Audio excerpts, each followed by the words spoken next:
बिस्मिल्लाहिर्रहमानिर्रहीम। आज का जो हमारा नेक्स्ट टॉपिक है वो है क्या, स्पेक्ट्रम। यानी आज के लेक्चर में हम शाहबाज गुल ने किसके बारे में पढ़ेंगे, स्पेक्ट्रम। इस लेक्चर में पहले हम ये पढ़ेंगे, सही नज़र आ रहा है, इस लेक्चर में पहले हम ये पढ़ेंगे कि स्पेक्ट्रम होता क्या है।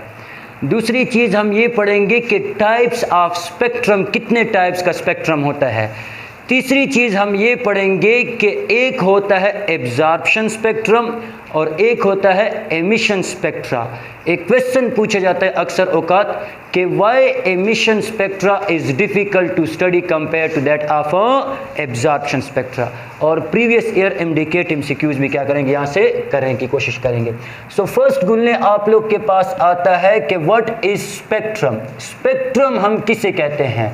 तो स्पेक्ट्रम आप लोग के पास क्या होता है कि द अरेंजमेंट, बिस्मिल्लाहिर्रहमानिर्रहीम, the arrangement of radiation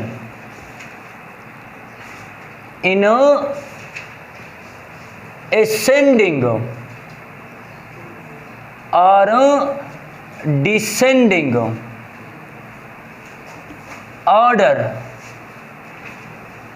of frequency और वेवलेंथ। मतलब क्या हुआ गुलने कि जब हम रेडिएशन को अरेंज करेंगे, किस बुनियाद पे शाबाश मुझे जवाब दें, एसेंडिंग ऑर्डर में या डिसेंडिंग। एसेंडिंग मीन्स कम से ज़्यादा की तरफ, डिसेंडिंग मीन्स ज़्यादा से कम की तरफ। किस बुनियाद पे? या तो फ्रीक्वेंसी की बुनियाद पे या गुलने वेवलेंथ की बुनियाद पे। तो मतलब क्या हुआ कि अरेंजमेंट ऑफ रेडिएशन, रेडिएशन को तरतीब में करना किस बुनियाद पे, या इंक्रीजिंग ऑर्डर या डिक्रीजिंग ऑर्डर ऑफ फ्रीक्वेंसी और वेवलेंथ। एक पॉइंट याद रखना है, हम पढ़ चुके हैं कि वेवलेंथ और फ्रीक्वेंसी में शाबाश गुलने क्या रिलेशन होता है, इनवर्स। मतलब क्या बोलें कि अगर वेवलेंथ ज़्यादा हुआ तो फ्रीक्वेंसी क्या होगी, कम। अगर फ्रीक्वेंसी कम हुई तो वेवलेंथ क्या होगा, ज़्यादा होगा। अच्छा गुलने, फॉर एग्जांपल आप लोग के पास क्या है, रेडिएशन है मुख्तलिफ टाइप की। First type of radiation is called radio waves, radio waves. इसके बाद क्या आता है, microwaves, radio waves, microwaves, infrared, infrared, visible, infrared, visible. इसके बाद गुलने एक्सरेज, इसके बाद गामा रेज, गामा रेज, और लास्ट में क्या आता है, कॉस्मिक रेज। तो मुझे गौर सुने, ये डिफरेंट टाइप्स की रेडिएशन है। ये क्या है, डिफरेंट टाइप्स की रेडिएशन। अगर हम इन रेडिएशन को अरेंज कर ले या इंक्रीजिंग ऑर्डर में या डिक्रीजिंग ऑर्डर में, किस लिहाज से, फ्रीक्वेंसी के लिहाज से या गुलने किस लिहाज से, वेवलेंथ के लिहाज से, तो इसको हम किस चीज़ का नाम देंगे, विश्वकोशा। तो इसको हम किसका नाम देंगे, स्पेक्ट्रम का। तो देखिए रेडियो वेव्स की ये जो ऑर्डर है ये किस बुनियाद पे, फ्रीक्वेंसी की बुनियाद पे। इट मीन्स कि रेडियो वेव्स की फ्रीक्वेंसी कम होती है किस चीज़ से, माइक्रोवेव से। माइक्रोवेव्स की फ्रीक्वेंसी कम होती है इंफ्रारेड से, इंफ्रारेड की कम होती है विजिबल से, विजिबल की कम होती है एक्सरे से, एक्सरेज की कम होती है गामा से, और गामा की गुलने कम होती है किस चीज से, कॉस्मिक रेज से। It means very important MCQs कि विच one of the following have highest energy या हाईएस्ट एनर्जी।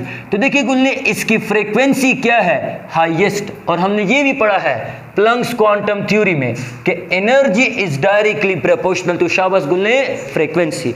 तो अगर इसकी फ्रीक्वेंसी ज्यादा है, शाबाश गुलने मुझे बताएं, इसकी एनर्जी भी क्या होगी, ज्यादा होगी। इसका वेवलेंथ क्या होगा, कम होगा। So which one of the following have greater या हाईएस्ट फ्रीक्वेंसी, किसकी फ्रीक्वेंसी ज्यादा होगी, शाबाश मुझे जवाब दे। कॉस्मिक रेज की फ्रीक्वेंसी क्या होगी, ज्यादा होगी। कॉस्मिक रेज की एनर्जी क्या होगी, ज्यादा होगी। कॉस्मिक रेज का वेवलेंथ क्या होगा, कम होगा। विच one of the following have lowest energy, इसकी एनर्जी क्या होगी, शाबाश गुलने सबसे कम। फ्रीक्वेंसी भी क्या होगी, सबसे कम, लेकिन वेवलेंथ क्या होगा, सबसे ज्यादा। वाई? क्योंकि energy and frequency are directly proportional, wavelength is inversely proportional to frequency. किसकी फ्रीक्वेंसी, विषय का नहीं विषय, किसकी फ्रीक्वेंसी सबसे ज़्यादा होगी? कॉस्मिक रेज की फ्रीक्वेंसी क्या होगी? सबसे ज़्यादा। किसकी फ्रीक्वेंसी सबसे कम होगी? रेडियो वेव्स की फ्रीक्वेंसी सबसे कम होगी। किसका वेवलेंथ सबसे ज़्यादा होगा? रेडियो वेव्स का वेवलेंथ सबसे ज़्यादा होगा। किसका वेवलेंथ सबसे कम होगा? कॉस्मिक। तो ये देखिए अरेंजमेंट ऑफ रेडिएशन है, किस बुनियाद पे? इंक्रीजिंग ऑर्डर ऑफ फ्रीक्वेंसी या गुलने decreasing order of wavelength. This is called what? Spectrum. दूसरी एग्जांपल देखें, फॉर एग्जांपल गुलने ये आप लोग के पास क्या है? Sunlight. This is sun, source of light. इससे क्या निकलती है गुलने? Radiation. This is called visible radiation. Sun से कौन सी रेडिएशन आ रही है? Visible radiation. इन रेडिएशन को गुलने अगर हम पास कर दे एक इंस्ट्रूमेंट में से, जिसको हम क्या कहते हैं? Prism. So this ordinary light, this ordinary light is converted into, शाबाश गुलने, कितने कलर? 7 कलर। यानी ये जो सिंपल ऑर्डिनरी लाइट है जो कहां से आ रही है? सन से आ रही है। मुझे जवाब देना है आप लोगों ने, कहां से आ रही है? सन से।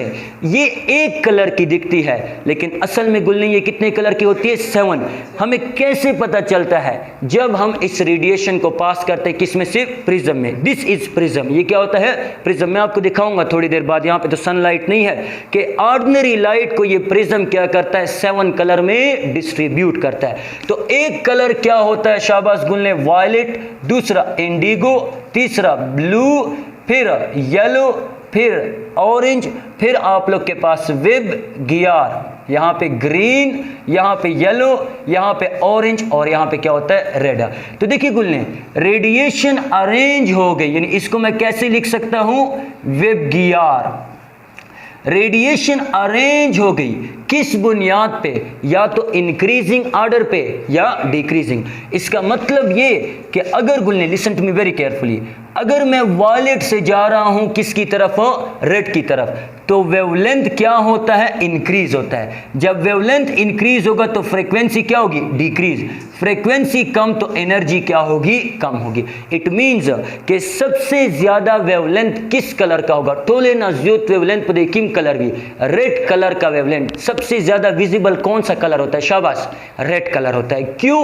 क्योंकि उसकी वेवलेंथ क्या होती है? ज्यादा होती है। फ्रीक्वेंसी क्या होती है? कम होती है। तो फाशद गुलने का ना, फ्रीक्वेंसी क्या होती है? कम होती है, और एनर्जी क्या होती है? कम। So this is what? Arrangement of radiation in increasing order of frequency या increasing order of wavelength. This is called what? Spectrum. इसको हम नाम देते हैं स्पेक्ट्रम का। तो अगर आप लोगों से MCQs में पूछा जाए कि किसकी फ्रीक्वेंसी सबसे ज्यादा होगी? वायलेट की फ्रीक्वेंसी क्या होगी? सबसे ज्यादा होगी।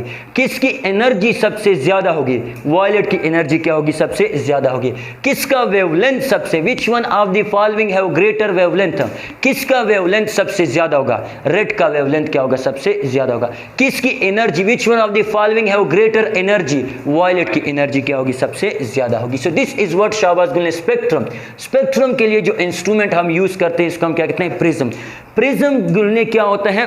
This is a geometrical figure. ये क्या होता है? एक ज्योमेट्रिकल फिगर होता है जिसमें कितने रेक्टेंगल होते हैं? 3 रेक्टेंगल होते हैं। कितने रेक्टेंगल? 3। एक आप लोग की साइड, एक ये वाला, और एक गुलने ये वाला। लेकिन कितने ट्रायंगल होते हैं? 2 ट्रायंगल। सो अ ज्योमेट्रिकल फिगर, एक ट्रायंगल, और ये क्या हो गया आप लोग के पास? दूसरा ट्रायंगल। अ ज्योमेट्रिकल फिगर हैविंग 2 ट्रायंगल। कितने ट्रायंगल? शाबाश, मतलब जवाब को 2 ट्रायंगल एंड कितने rectangle? 3 rectangle. This geometrical figure is called what? Prism. इसको हम किस चीज का नाम देते हैं? प्रिज्म। और प्रिज्म किसके लिए यूज होता है? डिस्पर्शन ऑफ लाइट के लिए। ये ऑर्डिनरी लाइट को गुलने कन्वर्ट करता है किस चीज में? 7 कलर में। हशमद उठोले दा किस्सा का नाम। अच्छा, अब स्पेक्ट्रम की गुलने आप लोग के पास क्या होती है? टाइप्स होती है। Types of spectrum. One type of spectrum is called continuous spectrum. Continuous spectrum. और second type of spectrum is called गुलने line spectrum. Line spectrum. Line spectrum का दूसरा नाम क्या होता है? Atomic spectrum. Atomic spectrum. So how many times spectrum have, spectrum के कितने टाइप्स हैं? शाबाश या गली मार्क्शन में कितने? 2। One is called line spectrum या atomic spectrum and second one is called शाबाश गुल्ले कंटिन्यूअस स्पेक्ट्रम। कंटिन्यूअस स्पेक्ट्रम कौन सा स्पेक्ट्रम होता है? Such type of spectrum, such type of spectrum in which, जिसमें क्या होता है? In which colour faded into one another या in which there is no clear cut, no clear cut boundary between the colour. ऐसा type of spectrum जिसमें colour के दरमियान clear cut boundary ना हो, इस टाइप ऑफ स्पेक्ट्रम को हम क्या कहेंगे? शाबाश गुल्ले कंटिन्यूअस स्पेक्ट्रम कहेंगे। कंटिन्यूअस स्पेक्ट्रम में कलर क्या होते हैं? फेडेड होते हैं, कलर एक दूसरे के अंदर गए होते हैं। So such type of spectrum in which colour are faded into one another is called शाबाश गुल्ले कंटिन्यूअस स्पेक्ट्रम। इसको हम क्या कहेंगे? Continuous spectrum. इसकी एग्जांपल क्या होती है गुल्ले आप लोग के पास? Example is rainbow. रेनबो मतलब अक्सर औकात जब बारिश होती है तो उसके बाद क्या निकलता है? सतरंगी। तो उसमें कलर एक दूसरे खाशदों का ना, उसमें कलर एक दूसरे के अंदर फेडेड होते हैं। That's why this type of spectrum is called continuous spectrum. जबकि लाइन स्पेक्ट्रम गुलने क्या होता है कि such type of spectrum, such type of spectrum in which, जिसमें क्या होता है? There is clear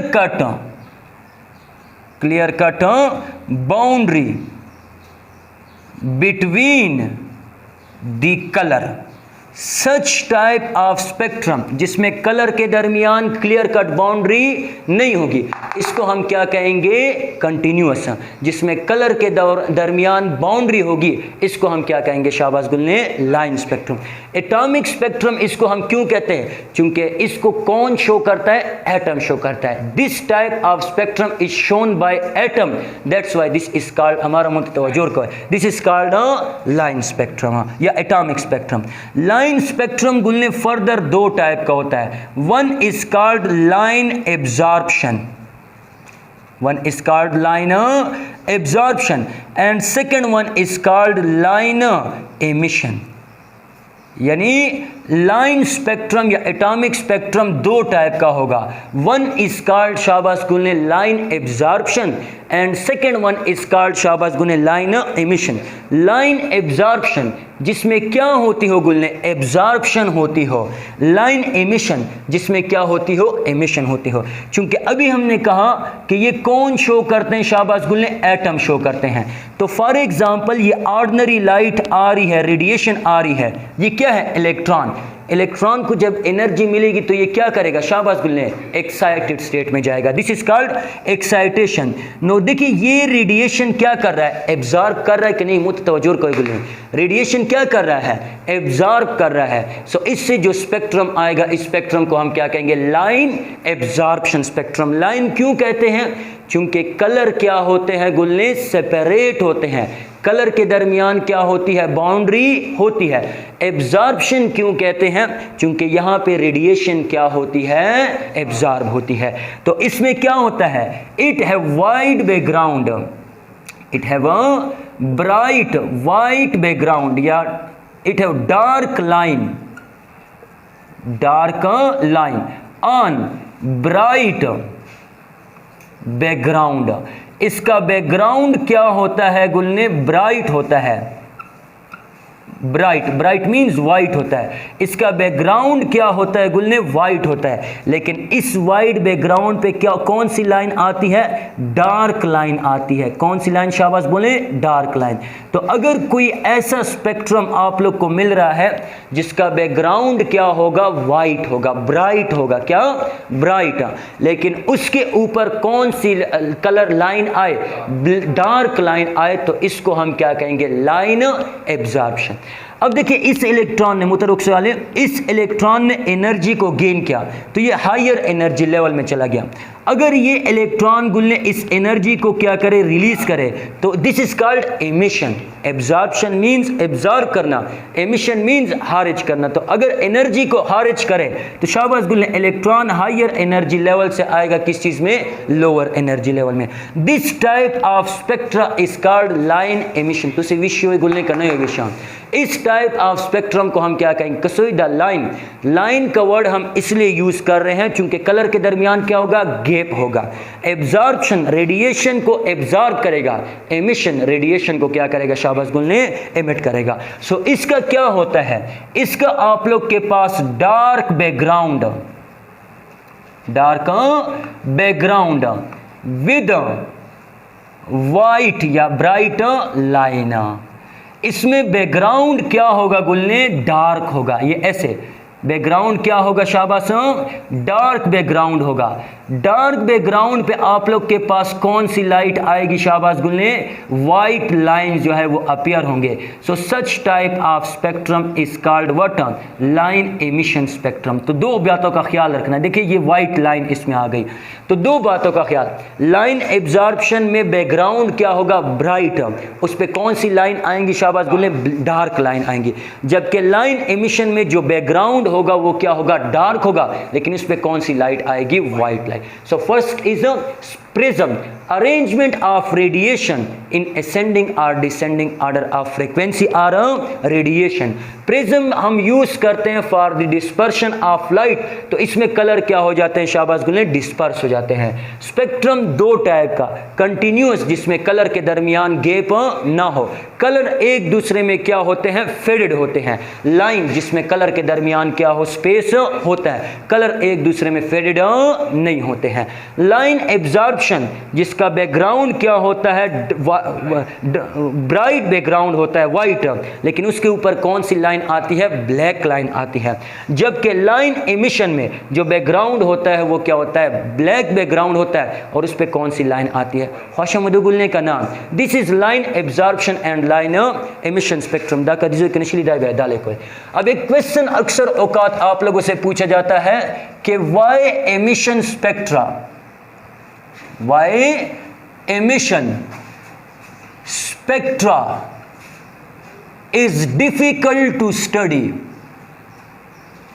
difficult to study compared to absorption। एक क्वेश्चन अक्सर औकात गुल्ले पूछा जाता है कि कौन से स्पेक्ट्रा को स्टडी करना आसान होगा, लाइन एब्जॉर्प्शन को या लाइन एमिशन को। तो emission spectra is difficult to study, emission को क्या करना होता है, स्टडी करना मुश्किल होता है। वाई, बिकॉज, क्यों। फॉर एग्जाम्पल, मैं एग्जाम्पल समझा देता हूँ। फॉर एग्जाम्पल गुल्ले हमने एक एटम लिया, ये इस एटम के क्या ऑर्बिटल है या सबशेल है, ये फर्स्ट, ये सेकंड, ये थर्ड, और ये क्या, शाबाश गुल्ले, फोर्थ। और ये इसी एटम के फिर से हमने ऑर्बिटल को जो है वो ड्रा किया, ये फर्स्ट, सेकंड, थर्ड और फोर्थ। इधर देखिए गुल्ले, फॉर एग्जांपल इलेक्ट्रॉन यहाँ पे प्रेजेंट है, दिस इज आवर इलेक्ट्रॉन, मुझे गौर से सुनना है, यहाँ पे इलेक्ट्रॉन प्रेजेंट है। अगर गुल्ले इस इलेक्ट्रॉन को मैं क्या दूं, एनर्जी दूं, तो ये इलेक्ट्रॉन लोअर एनर्जी लेवल से जाएगा किस चीज में, हायर एनर्जी लेवल में। दिस इज लाइन एब्जॉर्प्शन या एमिशन, शाबाश। ये कौन सा होगा, लाइन एब्जॉर्प्शन। क्यों, क्योंकि इलेक्ट्रॉन एनर्जी को क्या कर रहा है, एब्जॉर्ब कर रहा है। इधर देखें, यहां से यहां तक इलेक्ट्रॉन ले जाने में कितनी रेडिएशन यूज होंगी, एक रेडिएशन। क्यों, फॉर एग्जांपल गुल्ले मैं यहां पे 100 रेडिएशन, मुझे गौर सुने, मैं कितनी रेडिएशन फॉल करा रहा हूं, 100 रेडिएशन। क्या 100 के 100 एब्जॉर्ब होंगी, तो इसका जवाब है नहीं। तो सर कौन सी रेडिएशन एब्जॉर्ब होंगी, तो गुल्ले वो रेडिएशन एब्जॉर्ब होगी जो इस इलेक्ट्रॉन को यहाँ से यहाँ तक लेकर जा सके। अगर कोई रेडिएशन जिसकी एनर्जी इतनी हो कि इलेक्ट्रॉन को यहाँ से यहाँ तक ले जाए, तो वो ये एब्जॉर्ब नहीं करेगा। तो वो रेडिएशन एब्जॉर्ब होगी जो जिसके ज़रिए इलेक्ट्रॉन इस एनर्जी लेवल से चला जाए इस एनर्जी लेवल तक। तो कितनी रेडिएशन एब्जॉर्ब हो रही है, शाबाश मुझे बताएं, 1 रेडिएशन। अगर इलेक्ट्रॉन गुल्ले यहाँ से डायरेक्टली चला जाए इस एनर्जी लेवल में, तो फिर से कितनी रेडिएशन एब्जॉर्ब हो रही है, 1। अगर इलेक्ट्रॉन इस एनर्जी लेवल से चला जाए इस एनर्जी लेवल में, तो कितनी रेडिएशन एब्जॉर्ब हो रही है, 1। तो एज अ होल कितनी रेडिएशन एब्जॉर्ब हो रही है, मुझे गौर सुने, वेरी इंपॉर्टेंट पॉइंट, कितनी रेडिएशन टोटल कितनी एब्जॉर्ब हो रही है, 3 radiation. So number of radiation absorb कितनी हो गई, 3। अब देखिए एमिशन में क्या होता है, फॉर एग्जाम्पल ये इलेक्ट्रॉन यहाँ पे पहुंचा था, ये इलेक्ट्रॉन यहाँ पे पहुंचा था, तो गुल्ली अगर ये इलेक्ट्रॉन यहाँ पे है, एक पॉसिबिलिटी ये है कि ये इलेक्ट्रॉन इस एनर्जी लेवल से आ जाए इस एनर्जी लेवल में, हायर न चे लोअर तर राउंड, अगर हायर से लोअर में आ रहा है तो एनर्जी क्या करेगा, शाबाश गुल्ले, रिलीज करेगा। तो एक रेडिएशन क्या हो रही है शाबाश गुल्ले, एमिट हो रही है। अगर ये इलेक्ट्रॉन, ये भी तो पॉसिबिलिटी है कि ये इलेक्ट्रॉन यहाँ से यहाँ तक आ जाए। देखिए एक इलेक्ट्रॉन यहाँ से यहाँ तक जा रहा था, मुझे गौर सुने, कितनी रेडिएशन एब्जॉर्ब हो रही थी, एक, यहाँ तक पहुँच तो गया, लेकिन आते वक्त ये यहाँ पे भी आ सकता है, ये यहाँ पे भी आ सकता है, और डायरेक्टली गुलने ये यहाँ पे भी आ सकता है। तो एब्जॉर्ब हो रही थी एक, एमिट कितनी हो रही है, शाबाश 3। इसकी ऐसी एग्जांपल है कि फॉर एग्जांपल यहाँ से मैं जाना चाहता हूँ कराची, तो एक पॉसिबिलिटी तो ये है कि मैं अपना सफ़र क्या करूँ, यहाँ से पहले जाऊँ किस में, अपने गांव में, फिर थोड़ा आराम करूँ, फिर वहाँ से एक और स्टॉप पे चला जाऊँ, आराम करूँ। इस तरह ये भी है गुलने, एक ये डायरेक्टली यहाँ से यहाँ तक आ सकता है, ये यहाँ से यहाँ तक भी आ सकता है, ये यहाँ से यहाँ तक। तो कितनी रेडिएशन इमिट हो रही है शाबाश गुलने, 3। एब्जॉर्ब कितनी हो रही थी, 1। अगर गुल्ले इलेक्ट्रॉन यहाँ तक पहुँचा था तो ये इलेक्ट्रॉन यहाँ से यहाँ तक भी आ सकता है, और ये इलेक्ट्रॉन गुल्ले यहाँ से यहाँ तक। तो यहाँ से यहाँ तक जाने में कितनी एब्जॉर्ब हो रही थी, 1। विश नहीं हो, शानदार, डेर इंपॉर्टेंट पॉइंट है। कितनी एब्जॉर्ब हो रही थी, 1, लेकिन इमिट कितनी हो रही है, 2 इमिट हो रही है। और ये इलेक्ट्रॉन अगर यहाँ पहुँचा था तो अब कितनी इमिट हो रही है शाबाश गुल्ले, 1। सो एब्जॉर्ब टोटल कितनी हो रही थी, 3, लेकिन इमिट टोटल कितनी हो रही है शाबाश गुल्ले, यहाँ से यहाँ तक 1, यहाँ से यहाँ तक 2, यहाँ से यहाँ तक 3, यहाँ से यहाँ तक 1, यहाँ से यहाँ तक 2, तो टोटल 3 और 2 कितने हो गए, 5। यहाँ से यहाँ तक कितने, 1, तो टोटल कितनी हो गई शाबाश गुल्ले, 6 रेडिएशन। एब्जॉर्ब हो रही थी 3 रेडिएशन, एमिट हो रही है कितनी रेडिएशन, 6 रेडिएशन। तो नंबर ऑफ एमिटेड रेडिएशन क्या है, ज्यादा है या कम है, ज्यादा। एब्जॉर्ब रेडिएशन क्या है, कम। तो that's why emission spectra is difficult to study compare to that of absorption spectra. Why? Because in emission spectra number of spectral lines emitted is greater than number of spectral line absorbed. So why? Because in emission spectra number of emitted lines, emitted radiation is greater than number of absorption. Emission में जो number of, देखिए गुल्ले absorb कितनी, तो से ख्वाहिश दो का ना, एब्जॉर्ब कितनी हो रही थी 3, लेकिन एमिट कितनी हो रही है 6। तो आप लोग मुझे बताएं 3 चीज़ों को स्टडी करना आसान होगा या 6 चीज़ों को एक टाइम स्टडी करना आसान होगा? 3 को स्टडी करना क्या होता है आसान, क्यों? चूंकि वो क्या है, कम है। 6 को एट अ टाइम स्टडी करना क्या होता है, मुश्किल होता है। एक फार्मूला गुल्ले MCQs लिखे कि अगर मैं आप लोगों से पूछूं कि the number of spectral line obtained when electron jumps from n is equal to 4 to n is equal to 1, कितनी रेडिएशन आप लोग के पास क्या होंगी, obtain होंगी। Very important MCQs। कितनी रेडिएशन आप लोग के पास या स्पेक्ट्रल लाइन ऑब्टेन होगी, कब? जब इलेक्ट्रॉन जंप करता है शाबाश गुल्ले 4th से किसकी तरफ, 1 की तरफ। सो 4th से आ रहा है गुल्ले किसकी तरफ, 1 की तरफ। इट मींस एनर्जी क्या होगी, रिलीज होगी। तो ए ऑप्शन आप लोग के पास क्या है 3, बी ऑप्शन आप लोग के पास 6, सी ऑप्शन 5 और डी ऑप्शन 7। कितनी स्पेक्ट्रल लाइन ऑब्टेन होंगी? तो इसका जवाब गुल्ले डायरेक्टली क्या होगा, 6 होगा। अगर मैं कहूं कि 7 से आ रहा है फर्स्ट में, तब कैसे? तो इसके लिए गुल्ले फार्मूला याद रख लें, number of spectral line is equal to n into n minus 1 divided by 2। अगर किसी एक ऑर्बिटल से या एक सबशेल से इलेक्ट्रॉन आ रहा है, कितनी स्पेक्ट्रल लाइंस ऑब्टेन होंगी? तो इसके लिए फार्मूला क्या होता है? इंपॉर्टेंट है गुलने डेर। इसके लिए फार्मूला क्या होता है? n into N minus 1 divide by 2, where n represent, n क्या रिप्रेजेंट करता है? शाबाश, number of available orbital, available orbital. n represent करता है किस चीज को? नंबर ऑफ अवेलेबल ऑर्बिटल को। सो इधर देखिए, n 4 से आ रहा है किस चीज में? 1 में। तो कितने ऑर्बिटल अवेलेबल है? 4, फोर्थ भी, थर्ड भी, सेकंड भी और शाबाश बोले फर्स्ट। तो कितने हाशमदो का ना, कितने ऑर्बिटल अवेलेबल हो गए? 4। तो इसकी जगह मैं क्या पुट करूंगा? 4 into 4 minus 1 divided by 2। 4 into 4 minus 1, 4 minus 1 3, क्या आ जाएगा यहाँ पे? शाबाश गुलने, 4 इंटू 3 डिवाइडेड बाई 2। तो 4 3 क्या होता है? 12। कितना होता है? 16 होता है ना, हाँ 12। तो 12 डिवाइड बाई 2 से क्या आ जाएगा? 6 आ जाएगा। So how to calculate number of spectral line?